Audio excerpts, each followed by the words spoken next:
എടക്കാട്ടുവയൽ ഗ്രാമപഞ്ചായത്തിൽ 12-ാം വാർഡിൽ നിന്ന് ജനവിധി തേടുന്ന UDF സ്ഥാനാർത്ഥി ശ്രീ KR ജയകുമാർ സാറ് മുൻ പഞ്ചായത്ത് പ്രസിഡന്റ് കൂടിയാണ്. അദ്ദേഹത്തിൻ്റെ വികസന സ്വപ്നങ്ങളെക്കുറിച്ച് സംസാരിക്കാനായി ക്ഷണിക്കുന്നു. നമസ്കാരം, ഞാൻ KR ജയകുമാർ. എടക്കാട്ടുവയൽ ഗ്രാമപഞ്ചായത്തിൻ്റെ വികസന പന്ഥാവിൽ ഏറെ വർഷങ്ങളായി ജനപ്രതിനിധിയായി പ്രവർത്തിച്ചുകൊണ്ടിരിക്കുകയാണ്. കഴിഞ്ഞ 95 മുതൽ തുടർച്ചയായി ഈ പഞ്ചായത്തിലെ ജനപ്രതിനിധിയാണ്. 4 തവണ 4 ടേമുകളിൽ പഞ്ചായത്ത് പ്രസിഡൻ്റായി 10 വർഷം പഞ്ചായത്ത് മെമ്പറായി പ്രവർത്തിച്ചിട്ടുണ്ട്.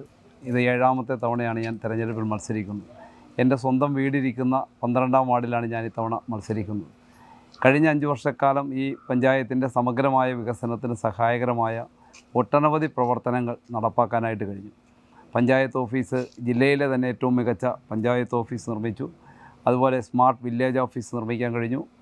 തൊട്ടൂർ ആശുപത്രിക്ക് പുതിയ കെട്ടിടം നിർമ്മിച്ചു. സ്മാർട്ട് വില്ലേജ് ഓഫീസ് നിർമ്മിച്ചു. ഇപ്പോൾ കൃഷിഭവന് വേണ്ടിയുള്ള പുതിയ കെട്ടിടത്തിൻ്റെ നിർമ്മാണം ആരംഭിക്കുന്നതിന് സ്മാർട്ട് കൃഷിഭവനായി എറണാകുളം ജില്ലയിലെ സ്മാർട്ട് കൃഷിഭവനായി തിരഞ്ഞെടുത്ത എടക്കാട്ടുവയലിനെയാണ്. അതിൻ്റെ നിർമ്മാണ പ്രവർത്തനങ്ങൾ ആരംഭിക്കാൻ പോവുകയാണ്.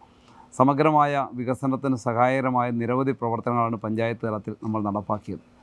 ഇനി എൻ്റെ വാർഡിനെ സംബന്ധിച്ചിടത്തോളം വികസനം ഇനിയും നടപ്പാക്കേണ്ട ഒട്ടേറെ കാര്യങ്ങളുണ്ട്. കോയിക്കാപ്പള്ളി പട്ടികജാതി കോളനി, ഏറെ പട്ടികജാതിക്കാർ താമസിക്കുന്ന പ്രദേശമാണ്.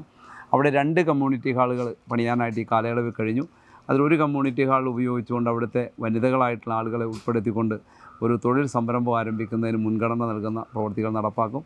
അതുപോലെ പുതിയതായിട്ട് മണ്ണ് റോഡുകൾ, ചില കണക്ടിവിറ്റി ആയി ബന്ധപ്പെട്ട ചില റോഡുകൾ ചെയ്യാനുണ്ട്.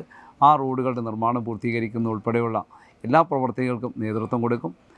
തൊലിപ്പുറത്ത് നിന്ന് സ്രാങ്കുഴി എന്ന് പറയുന്ന പ്രദേശത്തേക്ക് തോട്ടറപ്പുഞ്ചയിലൂടെ നിർമ്മിക്കാൻ ഉദ്ദേശിക്കുന്ന ബണ്ട് റോഡ് PMGSY പദ്ധതിയിൽ ഇപ്പോൾ പ്രാഥമിക അംഗീകാരം കിട്ടിയിട്ടുണ്ട്. ആ ബണ്ട് റോഡ് സഞ്ചാരയോഗ്യമാക്കുക. അതുപോലെ പാടശേഖരങ്ങളിലൂടെയുള്ള മണ്ണ് റോഡുകളെല്ലാം പൂർത്തീകരിക്കുന്നതിനുള്ള നടപടികൾ, അതെല്ലാം ഗതാഗതയോഗ്യമാക്കുക അടക്കമുള്ള ഒട്ടനവധി സ്വപ്നങ്ങൾ മനസ്സിലുണ്ട്. ഒലിപ്പുറം ലക്ഷം വീട് കോളനി സമഗ്രമായി നവീകരിക്കുന്ന ഉൾപ്പെടെയുള്ള പദ്ധതികളുണ്ട്.